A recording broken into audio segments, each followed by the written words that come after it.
I'm very sensitive about these kind of things. 22 minutes to 10. It's Shane with you on BBC Coventry and Warwick. A study begins today that will last 7 years, looking into the mental health of teenagers. Part of a research academics going to be looking at with the mindfulness training.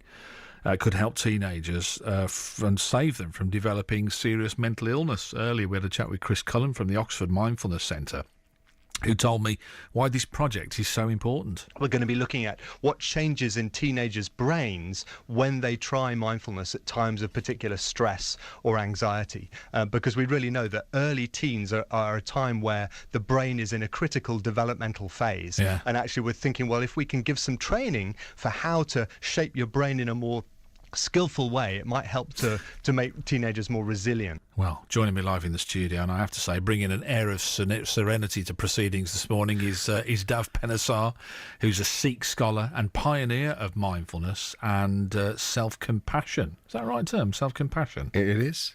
Dav, great to have you with us on the show. Thank you very much. And you were just telling me off air that for the UK, mindfulness, the birthplace of mindfulness in the UK, Coventry. Well, in terms of bringing it to the public within a kind of a health intervention, Was that you, was it, that started? Yeah, the story of mindfulness with me starts, I mean, I was taught when I was a little kid, I'm in my 50s now. Right. But when I was 33, I had a heart attack. And I was at Warwick Hospital, and as I was dying, I decided to prepare. I didn't know what to do, really. So I started getting into this process that I know.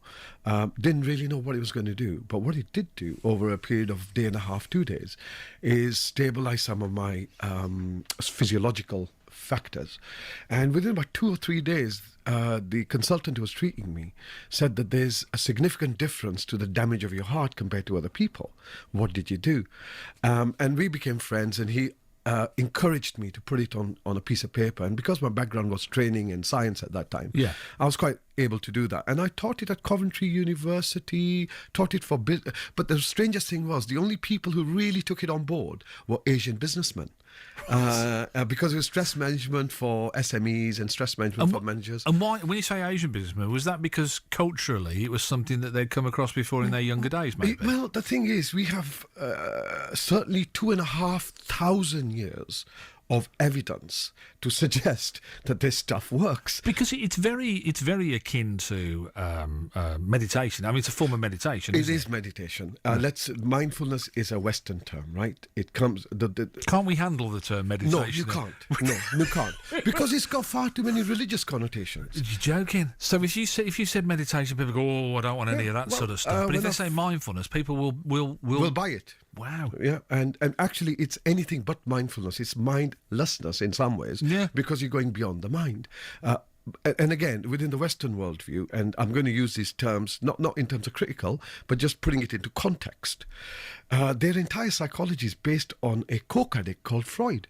150 years of clinical history. Compare this to 2,500 years of history demonstrating the value in your health, your physiological health, your psychological health, and your emotional health, simply by training your awareness on breath or a sound. Transcendental meditation or mindfulness meditation, either one of those. How easy is it to do? I mean, this idea, it's almost like, if you can imagine your mind as a room, it's like taking all the furniture out, isn't it? And No. On the contrary, it's getting out of the room. Okay. Leave the room as it is, because you can't do it. Wow. You just walk out of the room. Because and this is where CBT and stuff like that, they work to a degree, but not quite, or NLP, for example. Yeah, we're talking about NLP, neuro-linguistic programming. And it takes you down a certain, but all you're doing is rearranging the furniture, but you're still in the room. Okay. And here what we're saying is, it's an interesting point. But can I just, before you hold that thought, because if you go out of the room, you've still got to come back at some point. And by that I mean, the issues that you're not avoiding, but you're stepping out of for the moment, you've still got to come back and deal with them. So how does it help you then? Because it gives you clarity. It gives you clarity. For example, when we're in the room, it's like a chaotic space, you're thinking, you're discriminating, you have memories working, you have intention working, like your 4 or 5 components of your mind working. With mindfulness, all you're doing is you're going beyond that. Like, for example, when you're dreaming, have you noticed you're in the dream, but you're also watching it? So who's watching? Interesting question, no? Yeah. So what we do is with mindfulness, we simply go into that space of the watcher, the observer. And the mind, you can see your thoughts, your thoughts come in, oh, I've got to go and get tomatoes or whatever it is, or I'm going to lose my job, whatever it is. You see it, you see what you're thinking, you bring your focus back to your breath. And after a while, because the key... That's NLP though, isn't it? I mean, so NLP lends from it then, does it? NLP has a component of mindfulness in it. Okay. Because it has to, right? But you have to recognize that there is a direct connection between the mind and the body. So when you get tired, for example, let's look fear. When you get fearful, your body begins to react to it. Your physiology changes, your heart pressure changes, your blood pressure changes. You got glucose, cortisol, adrenaline flooding your stuff. Yeah. Now, if you're doing it all day, every day, all day, all the news is fear-based, all language is fear-based, then really what you're doing is pinch of salt in water every day. Sooner or later, it's going to become toxic. And that becomes then the environment for your mental dysfunction and your physiological dysfunction. And Western science at the moment is denying very hard that there is a connection between the mind and body. Why would it do that? What's their motivation? Because I'm always a great believer in motivations, and I think, that you look at people's actions, and you've got to figure out why are they doing, what's in it for them. I'm always looking at that. My friend, is that what it if I can treat your mind in one way, I can treat your body. If I can give you medicine and charge you a huge amount for it, it's better than you curing yourself. Is that what you're saying? Have a look at absolutely. Absolutely, What do you do then? How do you even begin to teach somebody? I mean, we're not going to be able to do it here. It's very simple. How do you do it? Well, the first thing there has to be like a context behind it, but it doesn't take much. To teach actual mindfulness is about 15, 20 minutes maximum. But However, you have to practice it though, yeah, don't you? the key is cultivation. It's Right. practicing. It's like putting a seed under the ground. You have to water it, nurture it, and in fact, the first time you do it, you will actually feel some benefit, and the more you do it, the more benefit you feel.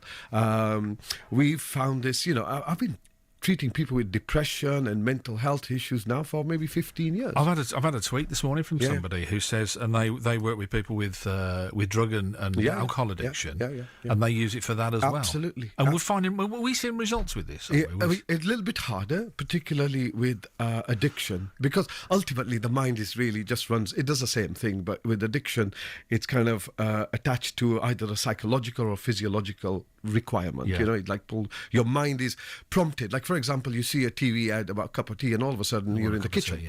The same thing happens with addiction, but you're not quite aware how quickly it happens. And very often, as you say, so you can have physical effects of that. So the body thinks, oh, we liked that last time, let's do it again kind of thing. Well, there's your mind-body reaction. Well, I mean, if people are interested in this and they wanted to do it, I mean, is it easy now to sign up to this? Can you just go along and do a course? Or? No, there are courses, but let me just put some contraindications, right? It's not a golden goose in terms of it'll sort everything out. Okay. The key for mindfulness is the amount of experience you have, because you're dealing with the mind. It's a very deep and very sophisticated instrument that we own, I guess. So when you have someone who's done a 1-year course and teaching mindfulness, in my expertise and the kind of traditions that I come from, which have been practicing mindfulness for several thousand years, we would say at least you need 5 years of personal experience before you even go to teach someone else. So the contraindication is that when you first sometimes start and the teacher isn't quite experienced. But how do you know? I mean, there's me. I'm walking off the street and I come and meet you, and I don't know whether you've had a year or 5 years. I don't know whether you're whether you're having me on or whether you're not. Do I? If you sit with me, you'll know how calm I am. You are calm. I give you that. I mean, I do. It's ultimately due diligence. Like you wouldn't go to a doctor who isn't qualified or doesn't have experience. The same is true for mindfulness. And the reason I say that isn't for any other reason, because when you first sometimes start, if you have any trauma back that you've buried somewhere, it might just come up. And if it comes up, you may not know how to quite deal with it because you haven't done it too experientially. So there are those kind of issues that need to be one needs to be concerned about. Final point, what do you think about teaching this in school? I think it's an absolute must. Not is it just a must, it should be taught in every sector. I've been a very successful businessman. I introduced mindfulness in my business. What did you do for a living? One of my businesses, we owned the largest online financial services, which was bought over by Money Supermarket So a few years ago. quite stressful then, I would have thought. Yeah, It's but we introduced mindfulness very quickly, and it was a very successful company because of that. But if anyone wants to do mindfulness and is interested in Coventry to do it, there's a centre called the Flame Centre near the Parade. It's a not-for-profit organisation. It provides mindfulness to anyone. It's been doing it for 5 years now. We're doing mindfulness at Coventry Library every Tuesday. We've done 3 this year. We have a mindfulness at Coventry Cathedral, mindfulness and neuroscience at Coventry Cathedral on the 26th of September, and we have Oxford University speaking on neuroplasticity or neuroscience, and it's making waves. Mm-hmm. It's making waves. Mindfulness is one technique, but there's a much deeper technique called transcendental meditation, which has demonstrated, and you might be quite interested in this, demonstrated that people who do TM, the rate of heart attack, stroke is reduced by 66%. Got a lot of bad press. So people remember the 60s and the Beatles and the Maharishi and all of that kind of, you know. And did that ruin it for a lot of people? I think, you know what, the problem with the kind of Western approach to some of these ancient techniques is they try and profit from it too quickly, and they strip the juice out of it and they keep the packaging. And unfortunately, that's pretty much where it's at. But having said that, the research now that they're kind of academically doing it, because really you can't deny the effect of this stuff. And the USA, I believe it's made policy as in 2014 that anyone who has blood pressure over 130, systolic pressure, should be first prescribed transcendental meditation before any drugs. Wow. So with the National Health Service, the way it's going, you can see where this is going to go. Yeah, absolutely. Listen, and pioneer Coventry. It's been lovely to meet you, Dav. Keep up the good work. Thanks for joining us. Keep in touch with us. Let us know how things develop. I'd be interested to talk to you again soon. I hope you can give us some airtime or some PR on this remarkable event we're having at Coventry Cathedral. I mean, just think about it. You've got an Anglican place of worship delivering a Buddhist meditation with a bloke with a turban and a beard. I mean, have we overcome some barriers or not? Talk to my producer on the way out. I'm sure we'll be hearing more from you, Dav. Good to talk to you. Thanks for very joining much. us. Dav Panesar there, who's a Sikh scholar and pioneer of mindfulness, joining me live in the studio this morning. Why do I think you're going to hear more about that? He's got a point, hasn't he? News headlines.